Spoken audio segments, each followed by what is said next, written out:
জীবন কখনো কখনো সিনেমার চাইতেও সিনেম্যাটিক। স্পেনের দম্ভ চূর্ণ করে ভোজিনহার জীবনটাই যেন বদলে গেল কোনো এক জাদুর কাঠির স্পর্শে। বিশ্বকাপের খেলা দেখতে যাওয়ার ভিসা পেয়েছেন তার মা। ছেলের খেলা দেখতে আর কোনো বাধাই নেই।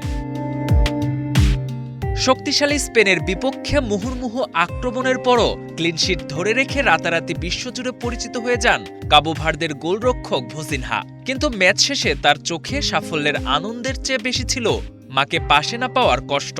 ভিসার জটিলতা আর খরচের কারণে তার মা আনা ক্যান্ডিডা এভোরা যুক্তরাষ্ট্রে গিয়ে ছেলের জীবনের সবচেয়ে বড় ম্যাচটি দেখতে পারেননি। বিনিয়োগ হোক বিশ্বস্ত, আমার পছন্দ সল্ট বে। ভোজিনহার সেই কান্না ছুঁয়ে যায় লাখো মানুষকে।